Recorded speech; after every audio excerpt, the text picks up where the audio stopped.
So without further ado, I would like to jump to our first keynote of the Goddard Symposium. Dr. Greg Autry is a leading expert in the business of commercial space and a globally recognized leader in space policy. He is the Associate Provost for Space Commercialization and Strategy at the University of Central Florida. And he holds an MBA and a PhD from the University of California, Irvine. Greg, take it away. I am cognizant that I stand between you and the reception. I will point out, though, that we are 12 minutes behind schedule, which proves that science can never be on time. But I will do my best to move through this quickly. To my bio, I might add that it's probably of relevance that I served on the first Trump transition team, as well as White House liaison there, was nominated in 2020 to be the chief financial officer. I'm going to talk about space science in the context of economic policy and commercial space. And actually, you guys have pretty much said everything that I was going to say, which, makes it easier for me to be on time. But I hope to kind of bring it home today. And we won't go deep, but we'll go wide. I am also the author of a book called Red Moon Rising, which how many of you have read my book? All right, the rest of you need to order this on Amazon. But I open with this comment. Why should the American government or billionaires be spending money in space when we have problems right here on Earth? How many of you get that question? A lot, right? This is a question that advocates for NASA space exploration, space development, and space tourism are frequently forced to answer. It's a fair question. All too often, the answers of scientists and engineers have not satisfied. The book tries to address that. It tries to talk about all of the things that are going on in space in the context of this China competition, which was brought up earlier.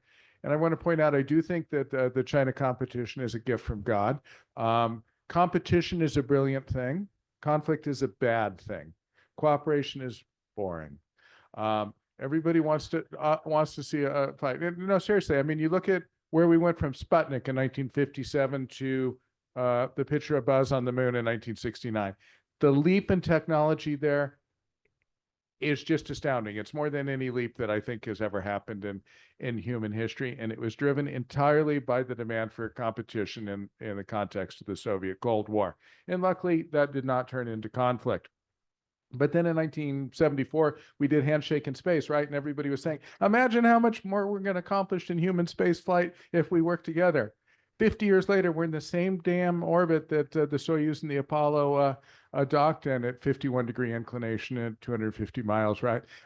There's still a Soyuz docked to the thing, right? Nothing got done, frankly, in a qualitative manner. There was a lot of incremental things that were great. And yeah, we're doing some science on the station and all, but we have not in any way did the sort of work we did when we were competing. So I think that's good. I praise the Chinese for the amazing work that they've done, particularly on their lunar robotic program. Until, in fact, the folks at Firefly got things right just recently, they were really kicking our butts. And still, they're really ahead on that. Good for them. We should take it seriously. All right. This is a statement I like to use. Governmental policies should be constructed with the intent of benefiting the greatest number of people, all other things being equal, which, of course, they never are in the policy world. But that begs the question of where do the greatest number of people live, right? Who are we trying to take care of? And this is what our policymakers need to understand. Are the greatest number of people in Washington, D.C.? No. Are they in Houston? Maybe they're in Huntsville. You would think so, maybe, when you look at policy. Are they in California? It's the biggest, most populous state, or India, the most populous country? Most people actually live in the future. And our policy should not be static. It should be longitudinal. We've been looking at what are the issues today that we care about. Of course, that's to some extent the nature of our democratic government with its 2-year election cycles. But policy that's good cares about the future. Now, where are we really? Let's look at government budget. Where does the government put their money? I love this chart. It is not putting the money into the future. right? This is the reality of the situation that you face, and you're not going to touch that red line. That is the third rail of government, right? The Medicare budget. And the Social Security budget's no better, but the fact is the entire discretionary budget, everybody knows, is under pressure. The interest payments are now bigger than the DoD's budget. This is a serious situation, and I know some of you aren't, happy about talks about cuts coming or whatever, but the reality is, whether it's the right or the left, somebody's going to be cutting because they need to fund this. And that means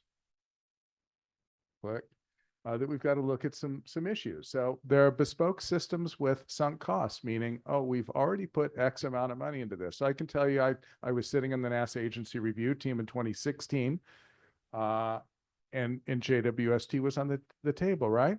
And it was already quite a bit over budget. It had originally been proposed back, I think, in 2000-ish, 2003 for $800 million. And by 2016, we were looking at an order of magnitude of that. It was approaching $8 billion, and we knew it would go to 10 or 11. Beautiful thing, but wow. Of course, it did get funded, and yes, thank God it unfolded and did, everything worked. But that's a lot of money.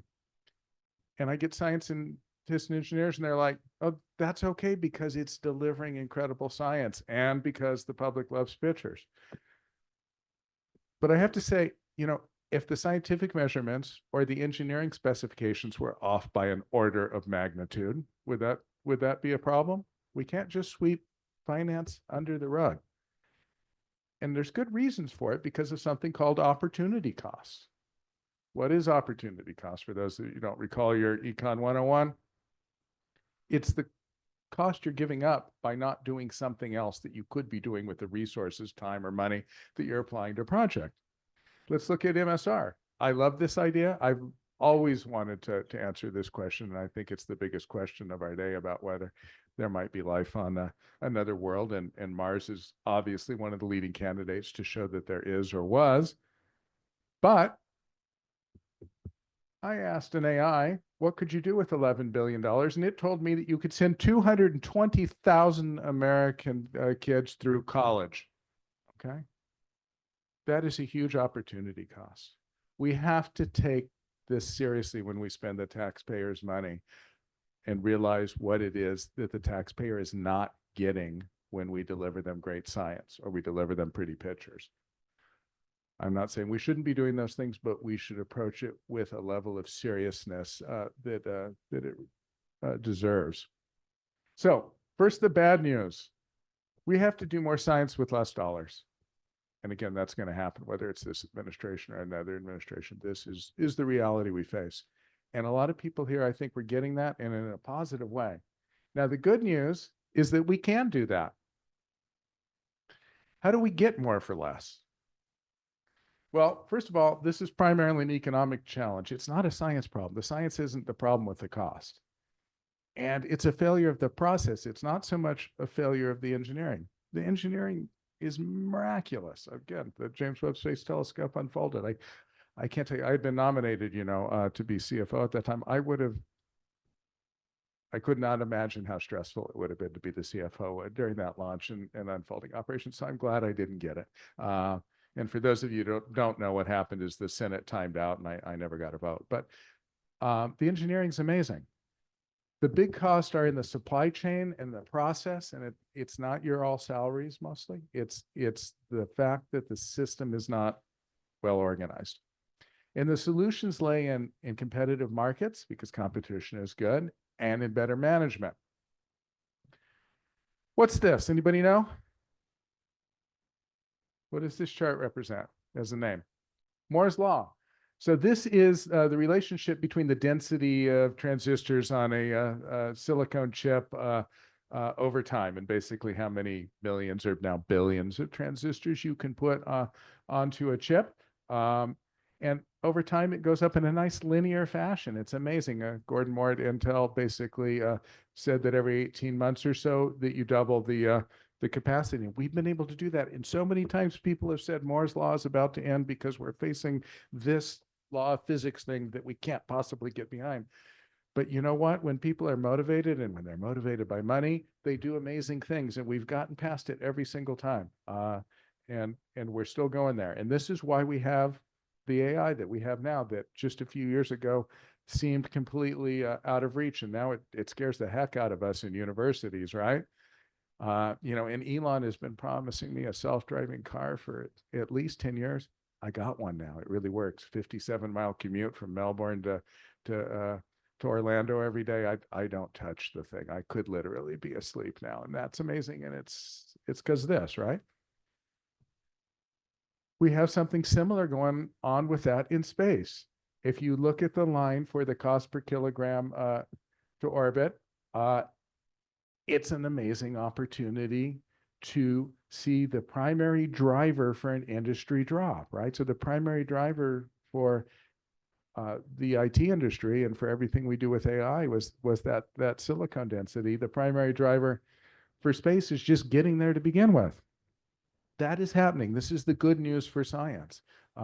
We are going to be able to do so much more science because we're going to be able to just get up there a lot cheaper. How many of you are old enough to remember when you put your payload up that there was a 5 or 10% chance it was going to blow up or go to the wrong place, right? Wow, that doesn't happen anymore, basically. It's super, super rare to see a failure of an American rocket.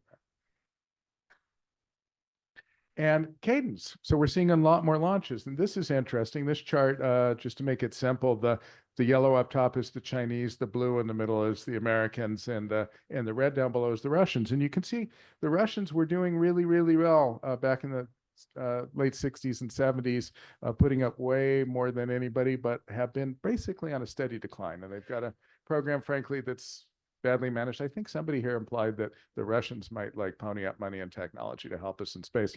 I wish that was the case, but I think that ship sailed when Putin put Dmitry Rogozin in charge of Roscosmos and would not embrace commercial space. If Russia had embraced commercial space the way we finally got our country to do, despite NASA's resistance back in the 90s and 2000s, if they had embraced commercial space in the 2000s, besides just sending up tourists and let their companies spin off out of their government sector, I think they'd be in an amazing position, but they're not.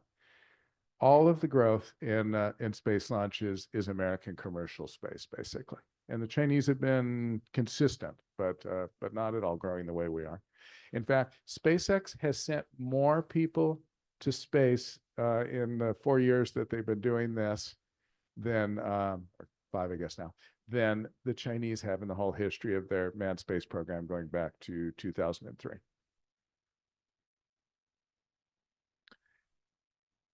So why does Moore's Law matter? It matters because of the app. So this is the global software industry revenue, right? And this is what's just about to happen with the data, the imaging, the resource plays, the other things that are possible in commercial space. We're probably back there before the 2000 .com boom. But I want to point that out. Do you see that teeny little dip? That's the .com crash. Do you remember the stress of the .com crash? I was in the IT industry at the time. I thought it was the end of the world, man. You can't even see it in that chart. If you took every dollar you had back in 2000, right when the market was at its peak before it crashed, and you put all your money in and suffered the crash, you'd still be the happiest camper ever, right? You cannot see that. So when you see some shakeout going in the commercial space industry, don't worry about it. That happens. It's part of the game. Economies of scale. When you build a lot more stuff, then you're going to be able to, guess what? Build a lot more stuff. It's a nonlinear function. This is the Starlink factory that Elon is building in Texas, the new one, and they are just going to grind out satellites on a production line. It's not going to be this bespoke, slow little thing where there's a dozen people walking around in a bright and shiny, empty warehouse, and maybe they get out 1 satellite a week or 2 satellites a week. We're going to grind these things out on a production line, and that is going to change everything in a number of ways. First of all, you're going to have a lot of satellite platforms up there, and there's no reason perhaps they could not have scientific instruments attached to these commercial satellites, if that makes sense based on where they are. And if Elon won't do it because he abhors complexity, maybe Jeff Bezos will do it with Kuiper, or maybe the next constellation that comes up will, and you can put your instruments up there and not have to worry about having a propulsion system and station keeping and communications and power and all those other things that make scientific satellites complex. We've talked here about the fact that you've got companies like Firefly mentioned, and of course you've got Impulse Space and Blue Origin with Blue Ring, who are going to build free-flying platforms that you can attach your instruments to and not have to have all that other complexity and cost, and put them on a system that can launch them for under $1,000 a kilogram. We're at the point where a group of high school kids who are smart, I might have done this back in the day, could build a small satellite from components that they can order online and then go launch for a few $1,000s. This is a very, very different world, and it's going to be amazing, frightening, and complex. This is Blue Origin's a new facility that they're going to be building in Washington, and they've got a big facility in Florida also for massive satellite construction. And what they develop there will flow down to the more specialized satellites that we're doing in the scientific world. So I like this quote, which is sometimes misattributed to Stalin, that quantity has a quality all its own. And we are suddenly in the age of quantity. Look at that. The number of objects launched into space, not just the launches, but the number of objects, again, driven entirely by the US commercial sector. And love or hate Elon as a person, he is revolutionizing this business the way he revolutionized the launch business and the car business and the online transaction business. And I would not for a moment bet against the man.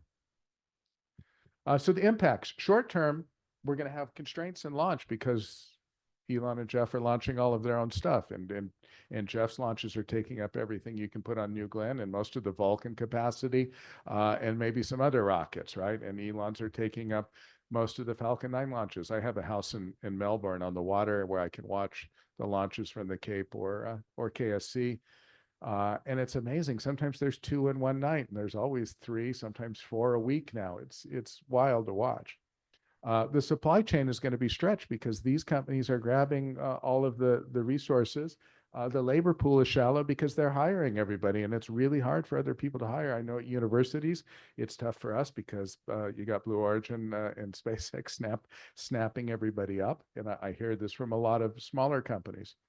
Long-term impact, though, the launch market will experience overcapacity and falling prices because once these constellations get in place and Elon starts actually getting Starship to work as a LEO satellite delivery system, which is much less complex than HLS or going to Mars. I think you will see him succeed at that fairly rapidly. There's going to be so much overcapacity that the price of launch will fall, and you'll be able to get a ride when you want it. The supply chain will have grown because it will have been forced to do so. And again, innovative, smart people that are motivated by money get things done, and you'll have a much wider, deeper, and mostly important, a more robust supply chain in about 5 years, I think, than you have now. The cost of everything you do will actually probably be declining. It won't be like eggs.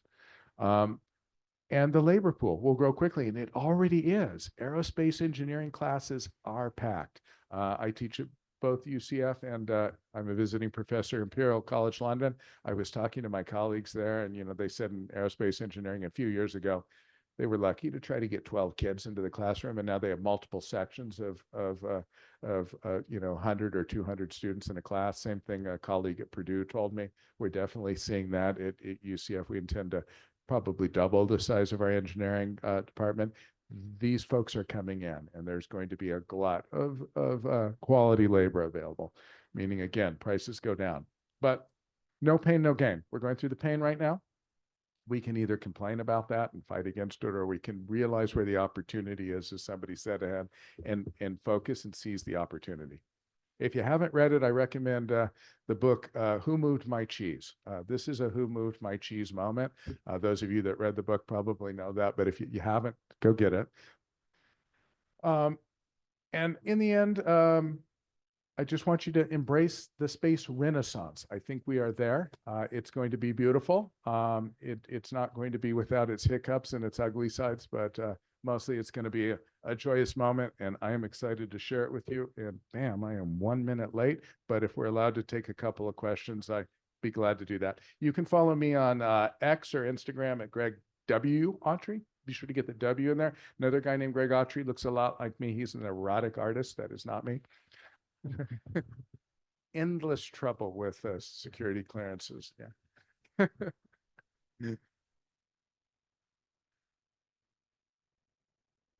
Yes. Hi, Leila Meshkat from NASA Goddard. Hi. You mentioned that the labor pool is going to increase. What about the labor demand? How is it going to change? In particular, I used to teach at the USC Astronautics Department for years, and they were thinking of forming collaborations with other departments to train the next generation of space experts, if you will, in terms of architecture, in terms of even non-engineering areas. So what are your thoughts about that? Wow. There was kind of the donut where we had a lot of folks from the Apollo generation and the amazing robotic missions that happened in the 70s, and then we kind of fell into that hole. And I was part of that generation that chose not to go into space. Elon and Jeff were there. We all went into software. I was a software engineer for a number of years. I started a video game company in high school. And that was because there weren't jobs available in space. And I didn't see that our nation was serious about it or investing at it in like the early 1980s in a way that was going to get me anywhere. This new generation is there, but they're not there yet. But there's a difference between the science jobs and the engineering jobs. And I was mostly in that context talking about the demand and interest in engineering jobs. And they're there, and the recruiters are coming to our campus every day. And again, the student population is growing. We've got a different thing with the people who do the architecting and the science and the mission planning. And I do think that requires that we do a lot more of the sort of collaboration that you're talking about. Thank you.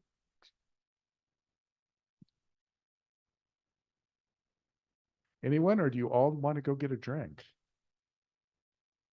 Real quick, I'll ask. Yes, sir. I'm Kevin Fisher, but for the next 3 days, my name is. So if you're a veteran of the .com world, the software world, video game world, we're experiencing the boom now, but how do we avoid or soften the bust? There's a .com. Wow, I really think that COVID did an interesting experiment, because if you might recall, the investment environment in commercial space was hot, hot, hot. I had two students at USC. I taught for 7 years at University of Southern California in the Marshall School of Business. And I had two students I met at the Rocket Propulsion Lab there, Jordan Noon and Tim Ellis. Anybody know of them? They founded a company called Relativity Space. Right? They raised $1.5 billion with a $5 billion valuation before they were 30. They were billionaires on paper, my former students, right? And that market was hot. People were pouring money into ridiculous things. And I think it would have gone on for a few more years, but COVID just flat out cooled it. And I think it might have been a good thing, but it's an interesting experiment because the market definitely leveled out and the investment is starting to come back in, but it's not crazy stupid the way that it was. Nobody's putting their money into, pardon me, a lot of asteroid mining companies. I love Astroforge, by the way, but you look at Deep Space Industries and companies that on the original wave, that there was no hope of monetizing that within the time frame that a venture capitalist expects to get their money back, which is 7 to 10 years. So I think it's going to be okay. I think that might have done it for us to some extent. I don't think there'll be as much craziness. I think the investors are more informed. They've had time to learn during this period of time, and they're making fairly intelligent decisions that are frustrating to people that want to do things on the moon, because yeah, like you said, what is the return for doing work on the moon? And I actually did a study for a defunct clips company, Maston, looking at that. And somebody mentioned the lunar ring. I very well believe there is a lunar jewelry market that sustains for a while, and you can because the moon rocks will be worth more than diamonds per carat, and you can actually return them even at a $200 million a kilogram load and still make money. sorry to digress on that, but I think we're okay with that. And the national government can think about how they want to manage it, because we have a strategic interest, in my humble opinion, of being successful on the moon and in cislunar space, and LEO in particular. I think it's really important that we do the Mars mission, because NASA needs a big, bold goal that is hard to do, and because obviously the president and Elon, who is very influential, want to do it. So we're going to do that. There's a lot of science that can be done with that, but from an economic standpoint, we need to own that environment. It needs to be national policy, and that keeps a level set amount of investment in that area. That's something the other panelists talked about, and there's a lot of people in Congress who obviously feel that way. All right. Well, thank you. Let's all go have a good time, and I'm honored to be here, and thank you so much for your time.